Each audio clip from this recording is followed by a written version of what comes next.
পৃথিবীতে আসলেন, এসে থাকতে শুরু করলেন। দিন গড়িয়ে রাত আসে, মাস গড়িয়ে বছর আসে, বছর যায় বছর আসে। ঠিক 940 বছর পর মালাকুল মাউত আদম আলাইহিস সালামের কাছে আসলেন। বললেন, আনা মালাকুল মাউত উকিলা বিকুম, আপনাদের জন্য আল্লাহ আমাকে বানিয়েছে রূহ কবজ করতে। ও আদম, আবুল বাশার, পৃথিবীর প্রথম মানব, প্রথম নবী, আপনার সময় শেষ, রেডি হন, ইয়ন। খেলা শুরু হয়, এখনই রূহ কবজ করে নিয়ে যাব। সাইয়েদনা আদম বলে, এখন আসছো কেন? আমার আরো 60 বছর বাকি আছে। মালাকুল মাউত বলে, না, আপনি রূহের জগতে আল্লাহর কাছে আপনার সন্তান দাউদকে কয় বছর দিয়েছিলেন? 60 বছরের জন্য 940 বছর আপনার জন্য লেখা। আমি এখন আপনার রূহ কবজ করতে চাই। সাইয়েদনা আদম বলে, আমি মানি না, আমি কাউরে দেই নাই। 60 বছর আমি দেই নাই, আমি আরো বাঁচব, আমি আরো বাঁচবো। 60 বছর আমি বাঁচবো, আমি দেইতেই নাই। মেয়ে যাও।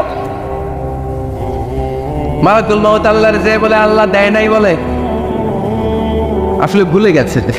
আসলে আফাতুল ইলমি আন-নিসিয়া, মানুষ ভুলে যায়, মানুষ বড্ড ভুলে যায়। আমরা অনেক সময় খাইয়াও কই খাই নাই।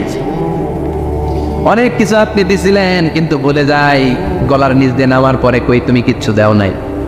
আছে না নাই? নাসিয়া আদম ফানাসিয়া বানু, আদম আলাইহিস সালাম ভুলে গেছেন, তাই আমরাও ভুল করি, ঠিক কিনা? এজন্য আমাদের নেতারাও বলে এটা দেব ওটা দেব, নির্বাচনের পর সব ভুলে যায়। আছে না নাই? ওই যে আদম আলাইহিস সালাম বলছে, আমরাও ভুলে যাই। অন্যদের দোষ কি? ভুলে যায়, বেমালুম ভুলে যায়। আল্লাহ বললেন, মালাকুল মাউত আর জোরাজুরি করো না। 940 নয়, ঠিক 1000 বছর পরে আদমের কাছে যাবা। আমি আমার আদমের ভাগ্যে এই জিনিসটাই রেখে দিয়েছিলাম রে মালাকুল মাউত। আমি আগ থেকে এটাই রেখেছি, আমি জানতাম সে ভুলে যাবে। চিল্লা এখন সুবহানাল্লাহ। তার মানে পৃথিবীর সবচেয়ে লম্বা মানুষ, 60 হাত লম্বা, এত শক্তিশালী আদম আলাইহিস সালাম শ্রীলঙ্কা প্রথম নেমেছিলেন। 1 লাফ দিলে আদামাই চলে যাইতেন। সুবহানাল্লাহ। কি লম্বা মানুষ, থাকতে পারছে?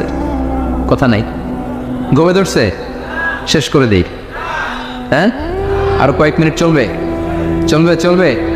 তাকবীর দেন, লিল্লাহি তাকবীর। আদম আলাইহিস সালাম চলে গেলেন। ওনার পরের নবী ইদ্রিস আলাইহিস সালাম, উনি মরে নাই। ইদ্রিস আলাইহিস সালাম মরছে, কে বলছে? উনিও মরেছেন। তবে ওনার মৃত্যুর আজীব এক ঘটনা আছে, অনেক লম্বা কথা। এক ফেরেশতার সাথে ওনার বন্ধুত্ব হয়েছিল। বলেছিলেন, আমি আকাশ দেখতে চাই, আল্লাহর কাছে অনুমতি চাই। আল্লাহ বলল, ঠিক আছে, ইদ্রিসকে আকাশে ঘুরাও। প্রথম আকাশে ঘুরলেন, দ্বিতীয় আকাশে ঘুরলেন, তৃতীয় আকাশে ঘুরলেন, চতুর্থ আকাশে ঘুরলেন। ইন দ্য মিন টাইম চতুর্থ আসমানে মালাকুল মাউত পৃথিবীর দিকে নেমে আসছিল। ওই ফেরেশতা বলে, মালাকুল মাউত আপনি কই যান? মালাকুল মাউত বলে, একটু আগে আল্লাহ ফরমান জারি করেছে, চতুর্থ আসমানে আমার নবী ইদ্রিসের রূহ কবজ করো। সুবহানাল্লাহ। আমি বললাম, আল্লাহ আপনার পাঠানো নবী সাইয়েদনা ইদ্রিস থাকে দুনিয়ায়, চতুর্থ আসমানে পাবো কই? আল্লাহ কয়, কথা নাই, দৌড় দে। আমি দৌড় দিলাম, এসে দেখি ইদ্রিস আলাইহিস সালাম এখানে রেডি। সুবহানাল্লাহ। ওয়া রাফা'নাহু মাকানান আলিয়্যা।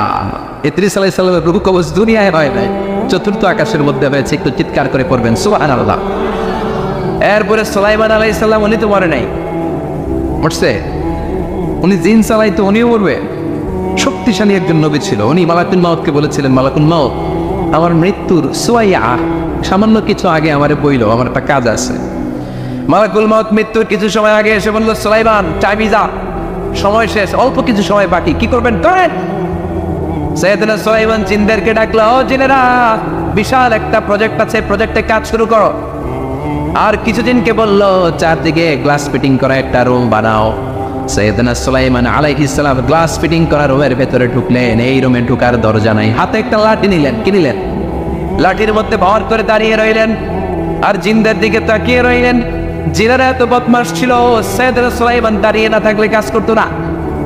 ছিল ফাঁকিবাজ, কি ছিল? দাঁড়ায় না থাকলে আজও লোকজন কাজ করতে যায় না, ঠিক কিনা? মালিক দাঁড়ায় থাকলে ঠিকই কাজ হয়ে যায়। সুলাইমান আলাইহিস সালাম লাঠির মধ্যে ভর দিয়ে দাঁড়িয়ে রইলেন আর বললেন, কাজ করো। জিনেরাও কাজ শুরু করলো। ওদিকে মালাকুল মাউত এসে বলে, ও সুলাইমান সময় তো শেষ। সুলাইমান বলে, সমস্যা নাই, রূহ কবজ করো। উনি লাঠির মধ্যে ভর দিয়ে দাঁড়িয়ে রইলেন। গ্লাস ফিটিং করার রুমের ভিতরে কোরআন সাক্ষী। মালাকুল মাউত ওইভাবে লাঠিতে ভর দেওয়া অবস্থায়, দারুণ অবস্থায় সাইয়েদনা সুলাইমান আলাইহিস সালামের রূহ কবজ করে নিলেন। উনি এমন ভাবে দাঁড়িয়েছেন, রুহু চলে গেল, লাশ হয়ে দাঁড়িয়ে রইলেন, লাঠির মধ্যে দাঁড়িয়ে আছেন, জমিনের মধ্যে লুটিয়ে পড়ে নাই। সুবহানাল্লাহ। জিনগুলো দূর থেকে ভাবতো বস তো দাঁড়ায় আছে। কে দাঁড়ায় আছে? জিনারা মনে করছে বস দাঁড়ায় আছে, কাজ করতে হবে। করতে করতে পুরা প্রজেক্টের কাজ শেষ। ইন দ্য মিন টাইম ঝিঝি পোকা, ওই পোকা যেই পোকা কাঠ খেয়ে ফেলে, এই কাঠ খাওয়ার পোকা সুলাইমান আলাইহিস সালাম লাঠির ভেতরে ঢুকে লাঠিও খেয়ে ফেলেছে। সাইয়েদনা সুলাইমান আলাইহিস সালাম তপাস করে জমিনে পড়েছে। আর জিনেরা কয় হায় হায়, খালি খালি কাম করছে এতদিন। সুবহানাল্লাহ করবেন না? সুলাইমান আলাইহিস সালাম বাঁচতে পারে নাই, চলে গেলেন। মুসা আলাইহিস সালাম মরছে, উনি মরবে কেন? উনি তো রানী মারে মরছে। এক থাপ্পড়ে ফেরাউনের বাবুর্চি নাই, মুখের আগে হাত চলতে কয়েকজন, এর মধ্যে মুসা আলাইহিস সালাম আছে না নাই? মালাকুল মাউত মানুষের আকৃতিতে অনুমতি না নিয়ে ঘরের ভেতরে ঢুকে গেল। ঢুকে বলে আনা মালাকুল মাউত, আমি মৃত্যুর ফেরেশতা। তো কি চাও? জিতু আন আকবাদা রূহাক, আপনার রূহ কবজ করতে আসছি। কিন্তু মুসা আলাইহিস সালাম দেখতেছেন দিব্যি একজন মানুষ, কি দেখে? আবার সালাম দেয় নাই, অনুমতি নিয়েও ঢুকে নাই। অমিয়া অনুমতি নিয়ে ঘরে ঢুকার দরকার আছে না নাই? মুসা আলাইহিস সালামের মেজাজ বড় গরম। উনি বললেন কি করবি? কয় আপনারে মারবো। কয় এদিকে আয়। মালাকুল মাউত মনে মনে ভাবে এতদিন সব মানুষগুলো আমারে দেখলে দিত দৌড়, আজকে মনে হয় আমারে দিতে হবে দৌড়। এক পা গায়ে দুই পা পেছায় সাহস করে সামনে গেলেন। আবার মুসা আলাইহিস সালাম দিলেন এরকম থাপ্পড়। ফাসাক্কাহু ফাফাকু আইনা, বুখারীর বর্ণনা, এক থাপ্পড়ে চোখ নাই। ঠিকই মালাকুল মাউত দৌড়, এক দৌড়ে আল্লাহর কাছে। আল্লাহ বললেন রাখো, এটা মুসা আলাইহিস সালাম, তার মেজাজ বড্ড গরম, আমাকে কথা বলতে হবে। আল্লাহ বললেন মুসা, বুখারীর বর্ণনা, গরুর পিঠের উপর হাত রেখে দাও। রাখা হলো। তোমার হাতের নিচে গরুর যত পশম, প্রত্যেক পশমের বিনিময়ে এক এক বছর করে হায়াত বাড়িয়ে দিলাম। মুসা আলাইহিস সালাম অনেক চালাক নবী, উনি বললেন আল্লাহ আমার হাতের নিচে যদি গরুর 2000 পশম থাকে, তার মানে 2000 বছর হায়াত বাড়িয়ে দিলেন, কিন্তু এক্সট্রা হায়াত যখন শেষ হয়ে যাবে এরপরে কি হবে? আগে ওইটা বলেন। আল্লাহ বললেন ফুমাল মাহবুত, তারপরে তো মুসা মরতেই হবে, আসতেই হবে।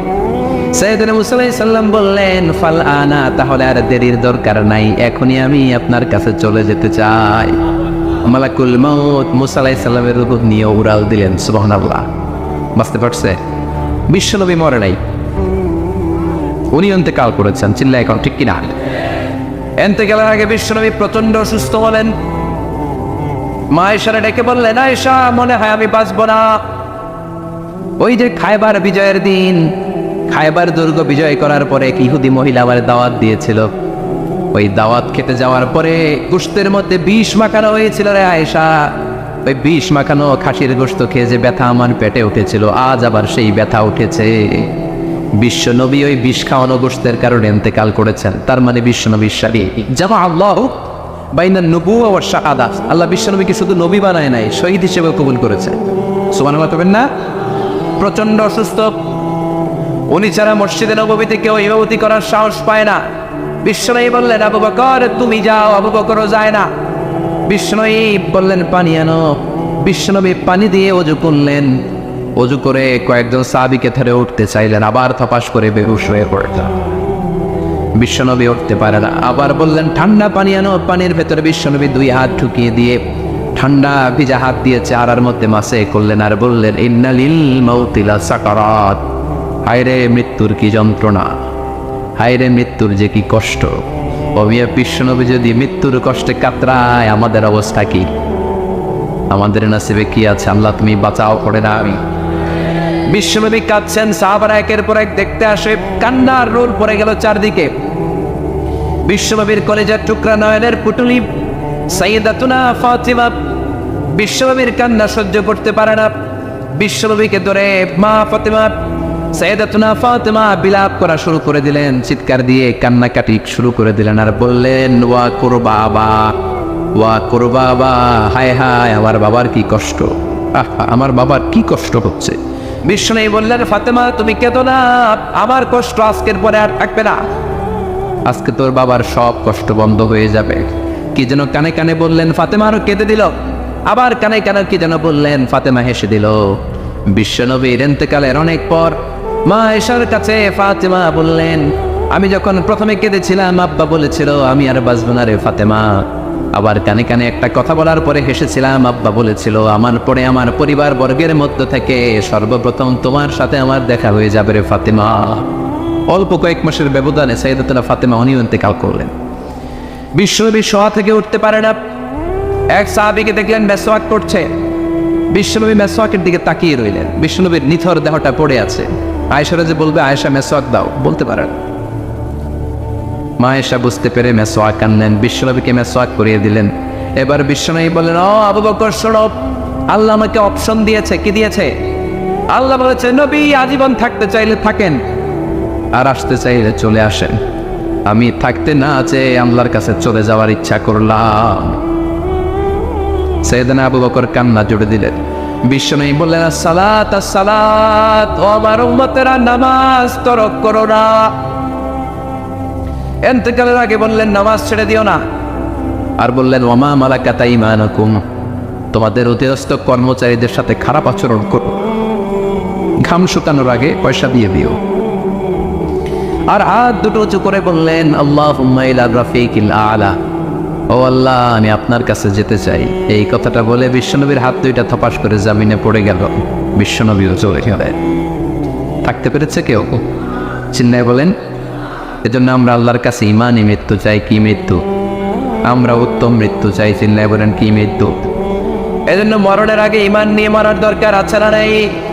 বিশ্বনবী দোয়া করতেন, আল্লাহুম্মা রযুকনা হুসনাল খাওয়াতিম, ও আল্লাহ, আমাদের শেষটা যেন ভালো হয়। শেষ কথা বলি, এদিকে তাকা, মনোযোগ আছে।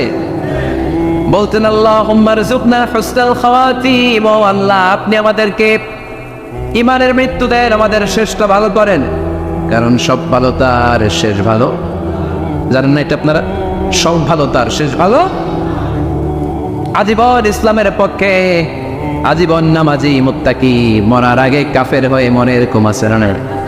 মরার আগে শাহবাগের মঞ্চে উঠে ভাষণ দেয়, ভাইয়েরা আমার আছে না নাই? আবার আজীবন কাফের, ইসলামের বিরোধী, ইন্তেকালের আগে কালিমা পড়ে সব মাফ করায় আছে না নাই? বিশ্বনবীর শ্বশুর আবু সুফিয়ান, নাম শুনছেন? বদরের যুদ্ধে বিশ্বনবীর বিরুদ্ধে, মক্কায় বিশ্বনবীর ঘুমাতে দেয় নাই। উহুদের যুদ্ধে বিশ্বনবীর সাথে ফাইট, খন্দকের যুদ্ধে বিশ্বনবীর সাথে মারামারি, আহজাবের যুদ্ধে কিলাকিলি, সারাটা জীবন বিশ্বনবীর সাথে মারামারি। মক্কা বিজয়, কালিমা পড়ে মুসলমান হয়েছে। গোটা জীবনে যা অন্যায় করেছে সব মাফ করে দিয়েছে কে? এজন্য আমরা আল্লাহরে বলি, আল্লাহ, কালিমাটা পড়তে পড়তে যেন আমরা মরতে পারি। চিৎকার করে পড়ে না আমিন। জিহাদের ময়দানে এক সাহাবা যুদ্ধ করতে লাগলেন। বুখারীর বর্ণনা, যুদ্ধ করতে করতে কাফেরদেরকে মারতে মারতে, হাদিসের ভাষ্য, লা ফাজা ওয়ালা শাযা ইল্লা ইয়াদরিবুহা বিসাইফি, তার সামনে যত কাফের আসে সে কচুকাটা করে। অন্য সাহাবীরা খুশি হয়ে যায়। অন্য সাহাবীরা বলে, আজকের সব সওয়াব এই সাহাবী পেয়ে যাবে। কিন্তু বিশ্বনবী হঠাৎ করে একটা কথা বললেন। ওই কথা শুনে সাহাবীরা অবাক।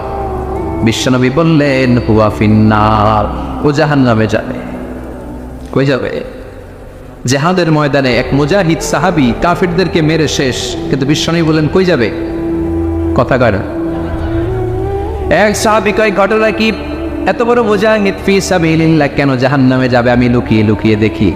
লুকিয়ে লুকিয়ে ওই সাহাবী দেখে, মুজাহিদ সাহাবী যুদ্ধ করতে করতে কাফিরদের বিশাল একটা ঘাটির ভেতরে ঢুকে গেল।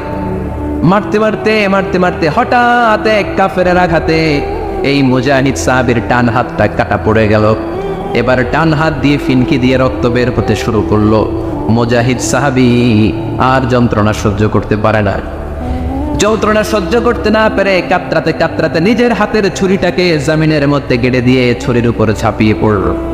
পেটের এই দিক দিয়ে ঠুকে ওপাশ দিয়ে বের হয়ে গেল, এফার ওপার হয়ে গেল। মানে আত্মহত্যা করলো, ঠিক কিনা? জাহান্নামী নাই? কথা কও। লুকিয়ে লুকিয়ে যে সাহাবা দেখেছে, চিৎকার দিয়ে বিশ্বনবীর কাছে যেয়ে বলে, আশহাদু আন্নাকা রাসূলুল্লাহ, ও নবী, আপনি যে আসল নবী, কোনো সন্দেহ নাই। আমি লুকিয়ে লুকিয়ে দেখেছি ওই মুজাহিদ সাহাবা বেঁচে নাই। সে কাফেরের আঘাতে শহীদ হয় নাই, নিজের পেটে নিজে ছুরি ঢুকিয়ে আত্মহত্যা করেছে। আজীবন বিশ্বনবীর সাথী, মরার আগে জাহান্নামী। আমরা কেউ জানি না আমাদের শেষটা কেমন হবে। এজন্য আমাদের শেষটা ভালো হোক, ভেরি সেন্সিটিভ ইস্যু। আমাদের শেষটা ইমানের হোক। এখন যেমনি মাথা ঠিক আছে, বুদ্ধিমত্তার সাথে শাহাদাত বাক্যের উপর যেন আমরা মরতে পারি। আমরা পড়ি আমিন। চিল্লায় পড়ে না আমিন। কি করে বুঝবেন মৃত্যুটা ভালো হলো? এক নম্বর আলামত আন-নুতকু বিশ-শাহাদা, মরার আগে আওয়াজ করে জিকির করে কেউ যদি পড়তে পারে লা ইলাহা ইল্লাল্লাহু মুহাম্মাদুর রাসূলুল্লাহ সাল্লাল্লাহু, এটা হচ্ছে আলামাতু হুসনিল খাতিমা। আপনার মৃত্যুটা যে ভালো মৃত্যু হয়েছে এটার আলামত। কি মৃত্যু? সবাই বলেন ভালো মৃত্যু আমরা চাই কি চাই না? ভালো মৃত্যুর এক নম্বর আলামত কালিমা পড়ে যদি মরতে পারে। বিশ্বনবী বলেন মান কানা আখিরু কালামিহি লা ইলাহা ইল্লাল্লাহ, যে ব্যক্তির সর্বশেষ কথাটা হবে, বাক্যটা হবে লা ইলাহা ইল্লাল্লাহ, দাখালাল জান্নাহ, সে জান্নাতি হয়ে যাবে। সুবহানাল্লাহ পড়ে। এরপরে বিশ্বনবী বললেন আল মুমিনু ইয়ামুতু বিজাবি ইরকিল জাবিন, মুমিন যখন মারা যায় তার কপাল ঘেমে যায়। সুবহানাল্লাহ পড়ে। হাত ঘামে না, পা ঘামে না, মুমিনের কপাল ঘামে। সুবহানাল্লাহ। এজন্য কেউ মারা গেলে কপালের মধ্যে হাত দিবেন, দেখবেন ওই ঘামের মধ্যে একটা জান্নাতি ঘ্রাণ আছে। সুবহানাল্লাহ। আল্লাহ, আমরা যখন মরে যাব আমাদের কপালটা যেন এরকম ঘেমে যায়। আমিন পড়েন আর জোরে আমিন। আল মুমিনু ইয়ামুতু বিআরাকিল জাবিন, মুমিন মারা গেলে তার কপাল ঘামে। কপাল ঘামলে বুঝতে হবে এটা ভালো মৃত্যু, ইমানি মৃত্যু। চিল্লায় বলেন ঠিক কিনা? এরপরে বিশ্বনবী বললেন ফি লাইলাতিল জুমা, জুমার রাতে যদি মরে, আও ফি শাহরি রমাদান, কিংবা রমজান মাসে যদি মরে, আও ফি সাফারিল হজ, কিংবা হজের সফরে যদি মরে। বাংলার জমিন থেকে অনেক হাজিরা হজ করতে যায়, অনেকে ওইখানে যে আরাফাতের ময়দানে মারা যায়, এরকম হাজি আছে না? খুশনসিব, এটা খুশনসিব। আলহামদুলিল্লাহ পড়ে। অনের পথে অবিচল থেকে আমার মরণ যেন হয়। চিল্লায় পড়ে না আমিন। তার মানে কে কোথায় মরবো আমরা কেউ জানি নাকি? ওমা তাদরি নাফসুম বিআইয়ি আরদিন তামুত, কোন জায়গায় মরবা, কখন মরবা কেউ আমরা জানি না, কিন্তু মরবো সবাই জানি, ঠিক কিনা? কুল্লু নাফসিন যায়িকাতুল মাউত, প্রত্যেকটি আত্মার মৃত্যুবরণ করতে হবে, এটা আমরা সবাই জানি। The most certain thing in life is death, but the most uncertain thing in our life is the time of death. এই জীবনের সবচেয়ে সুনিশ্চিত বিষয় হলো মরণ, সবচেয়ে অনিশ্চিত বিষয় হলো মরণের সময়। চিল্লা এখন ঠিক কিনা? মরবো যে আমরা সবাই জানি, কিন্তু কোথায় মরবো আমরা কেউ জানি? জানি আমরা সবাইকেই মরতে হয়, জন্মালেই মরতে হবে, চলে যেতে হবে, থাকা যাবে না। এটাই হলো পৃথিবীর পদ্ধতি। জীবনের সবচাইতে নির্মম ঘটনা হচ্ছে মরণ, সবচাইতে ভয়ঙ্কর অভিজ্ঞতা। কোনো প্রাণীর জন্য সর্বোচ্চ এবং সবচাইতে ভয়ঙ্কর অভিজ্ঞতা হচ্ছে মৃত্যু। এবং এত ভয়ঙ্কর অভিজ্ঞতা, এই অভিজ্ঞতাটা কারো কাছে শেয়ার করে যাওয়া যায় না। মরার সময় কেউ বলে যেতে পারছিল আমার মরতে এমন লাগছে, কইতে পারছে? কেমন লাগছে বলতে পারে? বলা যায় না। তার আগেই চলে যেতে হয় শৈশব, কৈশোর, যৌবন, বার্ধক্য, প্রৌঢ়ত্ব, হ্যাঁ, বয়সের ছাপ, কালো চুল দাড়ি সাদা হয়ে যাওয়া, দাড়ি চুলে শুভ্রতা, দুর্বলতা। This is the circle of life. ছোট্ট ছিলাম, বড় হলাম, সিঙ্গেল ছিলাম, ডবল হলাম, তারপরে বাবা হলাম, তারপরে শ্বশুর হলাম, তারপরে নানা হলাম, তারপরে চলে যেতে হবে। This is the circle of life. চিল্লায় বলেন ঠিক কিনা? এই যে মুরব্বীরা, দাড়ি পাকা মুরব্বী যারা আছে, আপনারা কি মনে করছেন মায়ের পেট থেকে মুরব্বী হয়ে বেরিয়েছিল? কিরকম বের হয়েছিল? তারাও ওয়া ওয়া করেছে, এরাও ফিডার খাইতো, এই চাচারা খায় নাই? এরাও ফিডার খেত, এরাও মায়ের বুকের দুধ খেত, এরাও ছোট্ট বাচ্চাদের মতো গরমকালে পানির মধ্যে ডুবাইতো। স্কুল ফাঁকি দিয়ে বাচ্চারা ডুবায়, আসে না নাই? উখিয়াতের ঘুম নাই, ছোট্ট বাচ্চা ছিল, বড় হলো, বার্ধক্যে উপনীত হলো। This is the circle of life. চলে যেতে হবে। বিশ্বনবী বললেন আমার উম্মতি মা বাইনা সিত্তিনা ইলা সাবঈন, আমার উম্মতের গড় বয়স হলো 60 থেকে 70। এই উম্মতের গড় বয়স কত?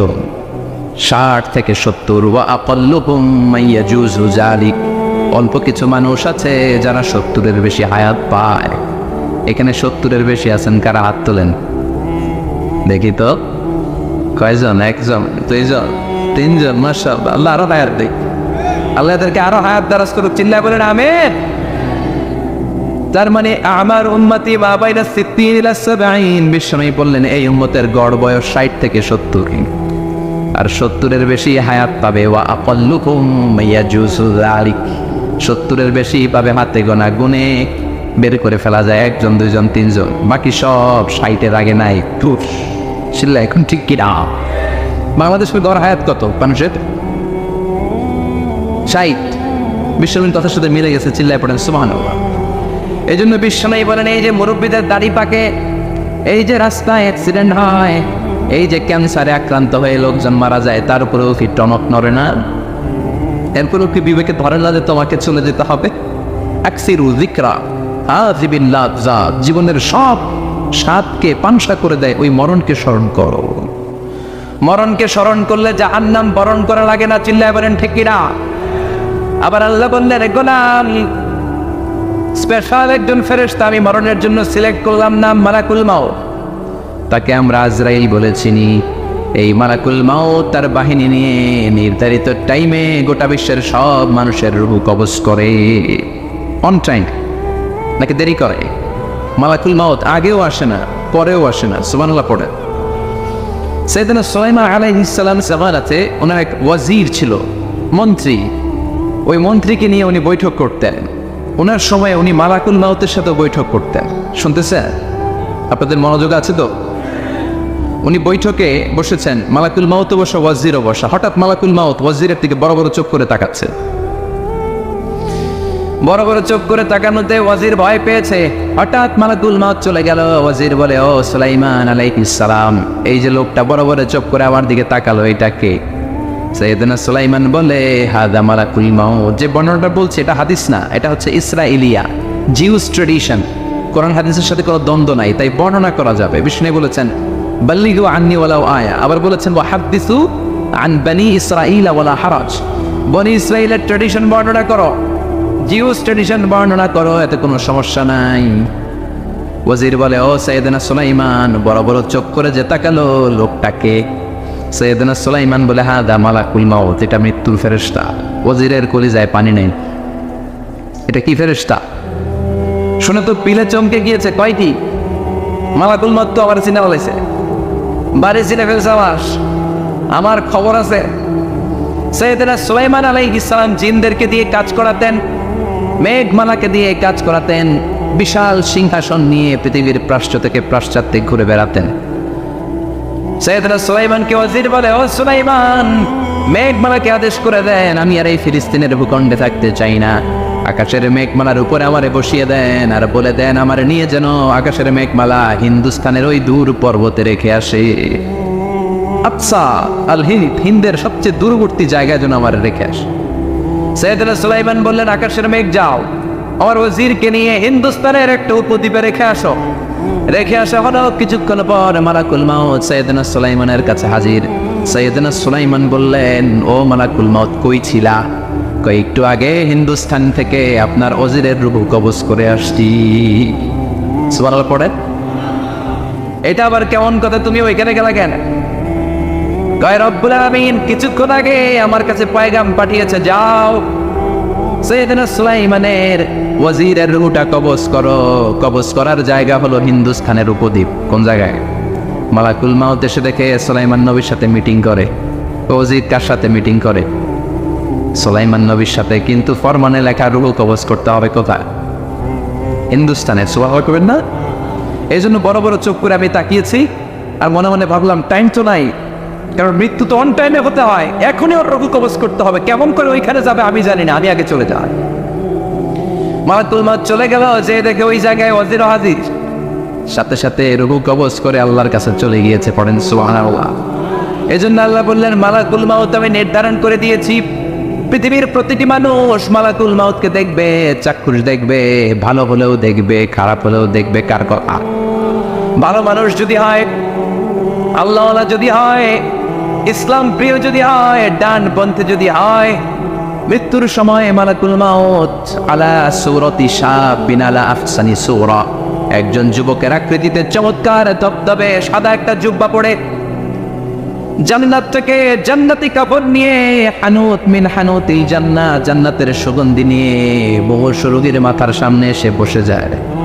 আর দেহটার ইঙ্গিত করে বলে ইয়া আইয়াতুহান নাফসুত তাইয়্যিবা, ও পবিত্র আত্মা। আরেক বর্ণনায় এসেছে ইয়া আইয়াতুহান নাফসুল মুতমাইন্না, ও প্রশান্ত আত্মা, উখরুজি ইলা মাগফিরাতিম মিনাল্লাহ, আল্লাহর ক্ষমার দিকে বের হয়ে আসো।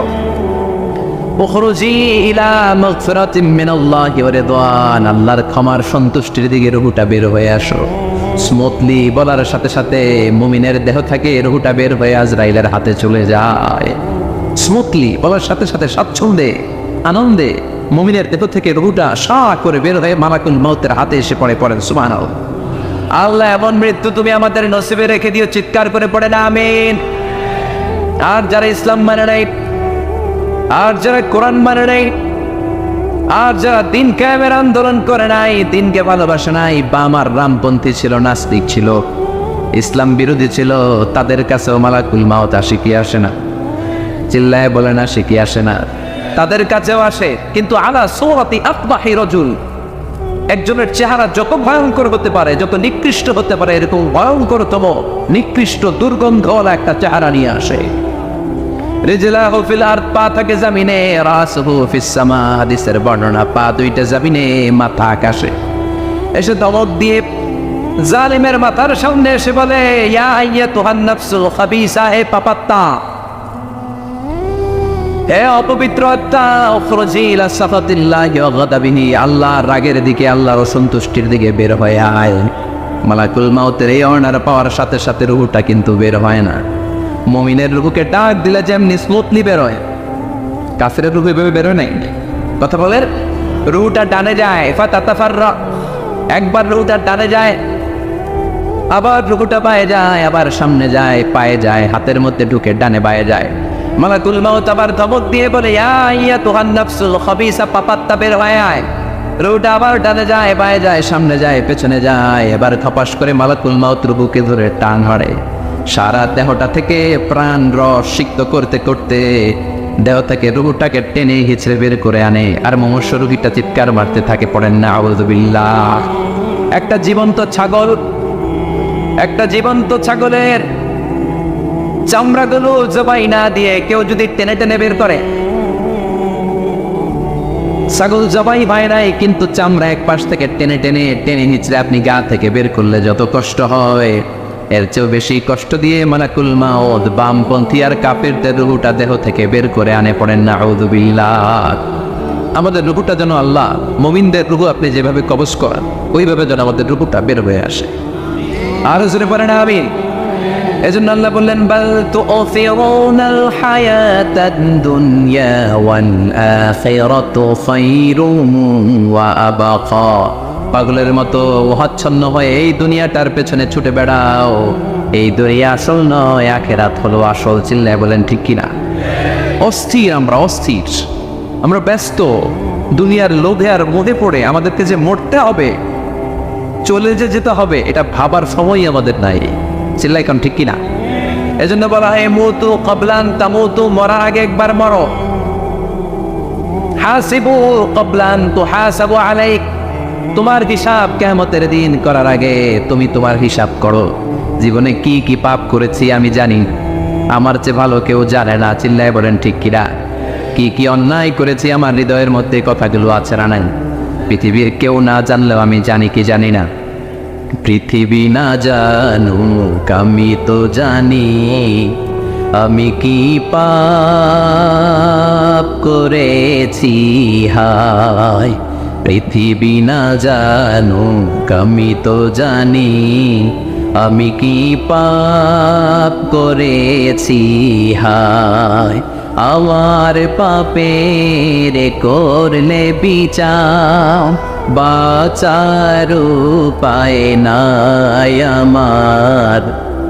দয়াময় প্রভু মাফ করো আমায়, মাফ করো আমায়। পড়ে না আমি আর জোরে আমিন। এজন্য হাসিবু ক্বাবলান তুহাসাবু আলাইক, তোমার হিসাব বসার আগে নিজে হিসাব করো কি কি করলা। আসল মরণের দিন শটান হয়ে তো শুয়ে পড়ো ভাই, মরার আগে আরেকবার মরো। মরার আগে আরেকবার কি করবেন? কথা বলেন, মরার আগে কি করতে হবে? হঠাৎ একদিন বিছানায় শটান হয়ে শুয়ে যান, চক্ষুটা বন্ধ করেন, ভাবেন মরে গিয়েছেন, এই তোমার মালাকুল মাউত চলে এসে রুহুটা নিয়ে গেল। আত্মীয় স্বজন চিৎকার চেঁচামেচি শুরু করে দিল, কান্নার রোল পড়ে গেল চারদিকে। মাইকের মধ্য দিয়ে, মসজিদের মাইকে অ্যানাউন্স হয়, অমুক এলাকার নিবাসী অমুক ভাই আমাদের মধ্যে দুনিয়ায় নাই, তার জানাজা হবে এশার নামাজের পর। সবাই এসে রুহের মাগফিরাত করে, সবাই আপনারে দেখতে আসবে, কেঁদে কেঁদে লোকজন আপনারে কবর দিতে আসবে। চিল্লায় বলেন ঠিক কিনা? কেঁদে কেঁদে সবাই আসবে, দেখার জন্য আসবে। ছেলেগুলো কাঁদবে, স্ত্রী কাঁদবে, বাবা মা কাঁদবে, বন্ধু বান্ধব কাঁদবে। আর ঘরের মধ্যে রাখা হবে না, এবার আপনাকে গোসল দেওয়ার পালা। চক্ষু বন্ধ করে চিন্তার দরকার আছে না নাই? কথা বলেন। হঠাৎ করে,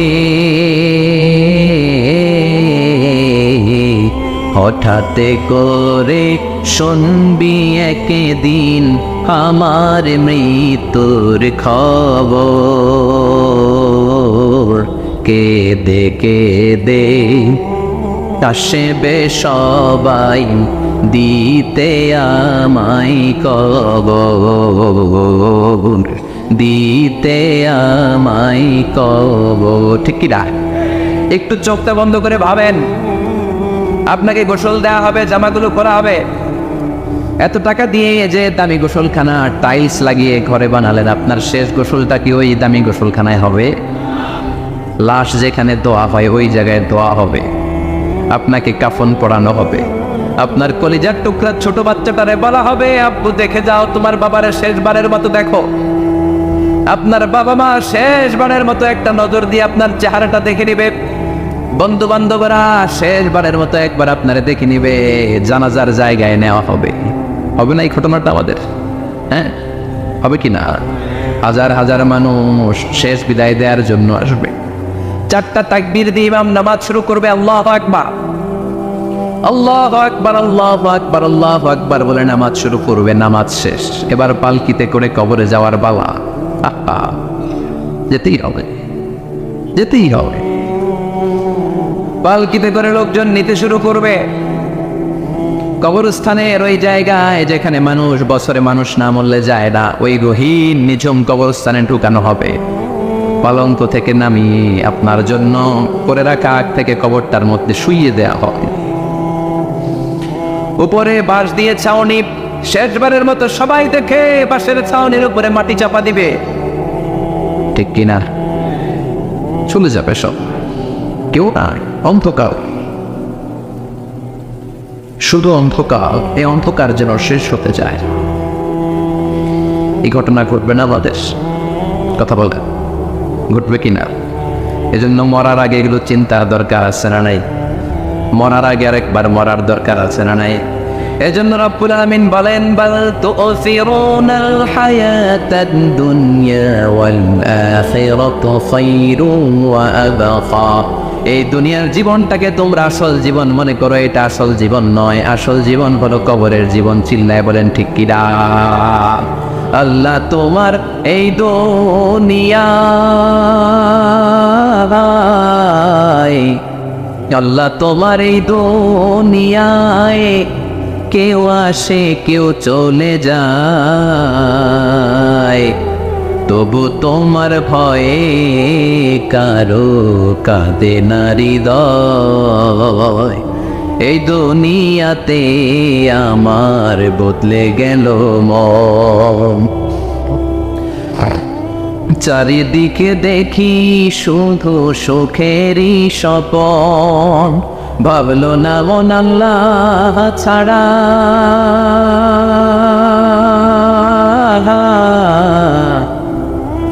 ভাবলো না মন আল্লাহ ছাড়া নেই কোনো উপায়,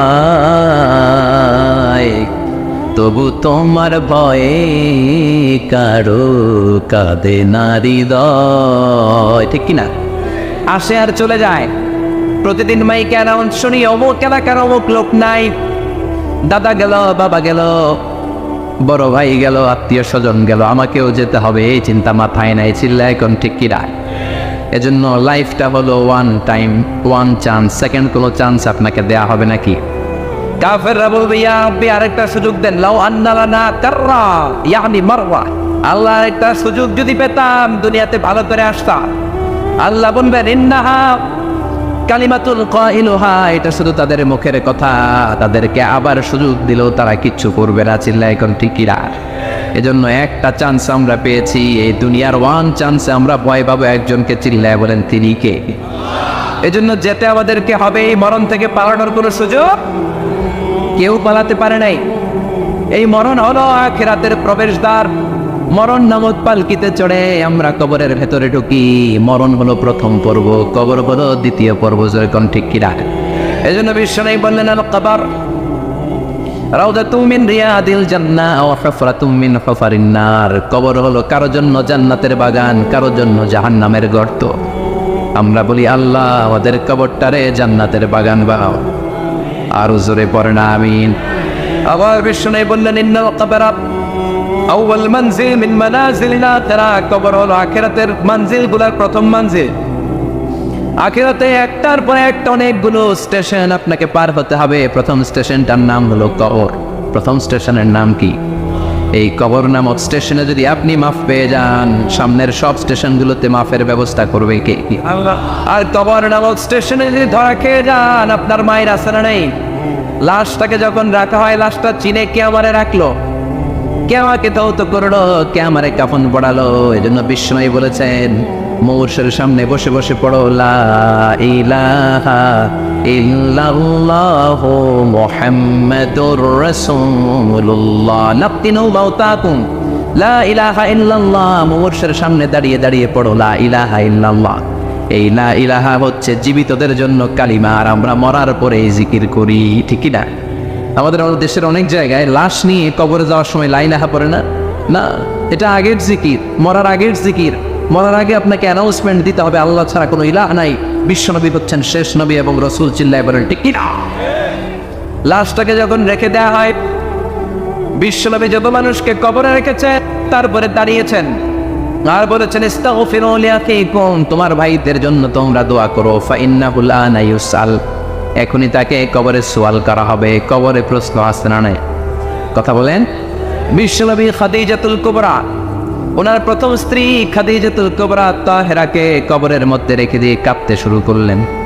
চোখের পানি ছেড়ে অনেক দোয়া করলেন। দোয়া শেষে সব সাহাবারা ঘরে ফিরে যায়, বিশ্বনবী যায় না। সাইয়েদনা আবু বকর বললেন ও নবী চলেন ঘরে যাই। অনেক তো দোয়া করলেন। বিশ্বনবী বললেন আবু বকর তুমি যাও, আমি যাব না। এইটা সাধারণ মহিলা না, এটা বিপদের দিনের সঙ্গিনী খাদিজা। মক্কায় যখন আমার কেউ ছিল না, খাদিজা আমারে ভুলে নাই। 3 বছর কাফিররা আমাকে জেলখানায় বন্দি রেখেছে, নাম শিয়াবে আবি তালেবের জেলখানা। আমার স্ত্রী ওই জেলখানার জীবনেও আমারে ছাড়ে নাই। আমার সাথে 3 বছর খাদিজাও জেল খেটেছে। একটাই মহিলা, যেই মহিলাকে আল্লাহ আরশের উপর থেকে সালাম দিয়েছে, মহিলাটার নাম খাদিজা। আল্লাহু আকবার। আমার সব সন্তান আল্লাহ খাদিজার পেট থেকে দিয়েছে। ফাতেমাতুজ জোহরা খাদিজার মেয়ে, জাইনাব খাদিজার মেয়ে, উম্মে কুলসুম খাদিজার মেয়ে, রুকাইয়া খাদিজার মেয়ে, আবুল কাসেম বিশ্বনবীর ছেলে খাদিজার ছেলে, আব্দুল্লাহ যাকে তাইয়্যিব এবং তাহের নামে আমরা চিনি, সেও খাদিজার ছেলে। সুবহানাল্লাহ। ও আবু বকর, আমার এই কলিজার টুকরা প্রিয়তমা খাদিজারে রেখে দিয়ে কেমনে বাসায় যায়? তুমি যাও, আমি দাঁড়িয়ে থাকবো। এখনই মুনকার নাকির এসে খাদিজারে প্রশ্ন করবে, আমি দেখবো খাদিজা উত্তর দিতে পারে কিনা। আর প্রশ্নের উত্তরে যদি ভুল করে ফেলে, কবরের উপর থেকে আমি নিজে প্রশ্নের উত্তর দিয়ে দেব। সাইয়েদনা জিবরাইল বললেন নবী আপনারা দাঁড়িয়ে থাকার দরকার নাই, আবু বকরের সাথে করে চলে যান। আল্লাহ জানিয়ে দিয়েছে খাদিজার কবরের প্রশ্নে যদি কোনো সমস্যা হয়, আরশের উপর থেকে খাদিজার প্রশ্নের জবাব আল্লাহ নিজে দিয়ে দিবে। এজন্য কবরের আযাব থেকে বিশ্বনবী পানাহ চেয়েছেন। বিশ্বনবী বলেছেন আল্লাহুম্মা ইন্না নাউযু বিকা মিন আযাবিল কবর। ও আল্লাহ, কবরের আযাব থেকে তুমি আমাদেরকে বাঁচাও। পড়েন আমিন। কবরে মুমিনদেরকে 4টা প্রশ্ন করা হবে, কাফিরদেরকে 3টা প্রশ্ন। চিৎকার করে বলেন মুমিনের প্রশ্ন কয়টা? আর জোরে বলেন। প্রথম প্রশ্ন মার রব্বুক, তোর রবের নাম কি? আমরা কি বলবো? আল্লাহ আমারে রব, এই রবি আমার সব, দমে দমে তনু মনে তারি অনুভব। আল্লাহ আমারে রব, এই রবি আমার সব। পড়েন আমিন। দ্বিতীয় প্রশ্ন আমার দিন, উত্তর দিনের নাম কি? ধর্মের নাম কি? তৃতীয় প্রশ্ন, মান হাযার রাজুল, এই লোকটাকে কে? আমরা বলবো মুহাম্মদ সাল্লাল্লাহু। তিনটা প্রশ্নের উত্তর যখন আপনি কবরে করে দিতে পারবেন, অতিরিক্ত একটা প্রশ্ন, ওয়ামা ইলমুক, এই যে তিনটা প্রশ্নের উত্তর পাল্লা, কেমন করে উত্তর জানলা? কোত্থেকে শিখেছ? নকল করে আনছো কাফনের কাপড়ে? পরীক্ষা বলে নকল আছে না নেই? হাতে নকল আছে না? পায়ে নকল, মোজার ভিতরে নকল আছে না নেই? মোবাইলে নকল আছে না নেই? নকল থেকে আল্লাহ তুমি বাঁচাও। আরো আসতে তো না আমি। কিভাবে জানলা? কেমন করে তিনটা প্রশ্নের উত্তর শিখলা? What is the source of your knowledge? তথ্যসূত্র কি? আপনাকে বলতে হবে আমি যেই কিতাবটা থেকে শিখেছি কিতাবটার নাম কি। চিল্লায় বলেন কিনা? এই কিতাবটা হলো কোরআন। আপনাকে বলতে হবে কোরআন থেকে আমি শিখেছি, বিশ্বনবীর হাদিস থেকে আমি শিখেছি। চারটা প্রশ্নের উত্তর যখন পারবেন, ফেরেশতারা বলবে আহলান সাহলান, খুশ আমদেদ, কংগ্রেচুলেশন, বাহ বাহ, তুমি তো চমৎকার পেরেছো। ফায়ুফসাহু লাহু কবরুহু ৭০ যিরাআন, মুমিন বান্দার কবরটা ৭০ হাত লম্বা করে দেয়া হবে। ইফতাহু লাহু বাবুন ইলাল জান্নাত, জান্নাতের দিকে তার কবর থেকে একটা দরজা বানিয়ে দেয়া হবে। জান্নাতের সুঘ্রাণ ঠান্ডা বাতাস এসে তার কবরের ভিতরে ঢুকতে শুরু করবে। ইলবাসু লিবাস মিন আহলিল জান্নাত, জান্নাতীদের পোশাক তার গায়ের মধ্যে পরিয়ে দেয়া হবে। আল্লাহু আকবার। আর বলা হবে নাম কানাউমিল আরুস, বাসর রাতে বর যেমনি কনেকে নিয়ে ঘুমিয়ে যায়, তুমিও একটা ঘুম দাও। আলহামদুলিল্লাহ পড়ে মুমিন বান্দা আনন্দের একটা ঘুম দিবে। ইসরাফিলের সিংগার আওয়াজ ছাড়া পৃথিবীর কোনো কিছুই তার আগে ঘুম ভাঙতে পারবে না। আল্লাহ আমরাও যেন সেদিন কবর একটা মজার ঘুম দিতে পারি, তুমি তৌফিক দাও। জোরে বলেন আমিন। এবার বামপন্থী নাস্তিক আর কাফেরদের পালা, ইসলাম বিদ্বেষীদের পালা, আলে ওলামাদের শত্রুদের পালা, ইসলামকে যারা বিজয়ী শক্তি হিসেবে মানতে পারে নাই তাদের পালা। চিল্লায় এখন ঠিক না? ওদেরকেও একই প্রশ্ন, রব কি? ওরা বলবে আমি জানি না। আমাদের উত্তর আল্লাহ। ওরা বলবে আমি কিচ্ছু জানি না, আমি সব ভুলে গেছি, আমার মাফ করে দেন, আমি কিছুই জানি না। তবে আমি ইসলাম বিরোধীদের সাথে চলতাম, যারা ইসলাম রে বাস দিত আমি তাদের সাথে স্লোগান দিতাম। এরকম ডাকাইত আছে না নাই? দ্বিতীয় প্রশ্ন, আমার দিন ও তোমার ধর্মের নাম কি? কয় আমার ধর্ম নাই, আমার ধর্ম কর্ম নাই, আমি খালি দুনিয়া কে মজা লেলো, দুনিয়া তোমারই হ্যায়, আমি খালি তুম্মা চলে দূর। আছে না নাই? আমি শুধু মৌজ মাস্তিতে ব্যস্ত ছিলাম, আমার দুনিয়া নাই, দিন নাই, আখেরাত নাই, রবকে আমি জানি না, ধর্মকে জানি না।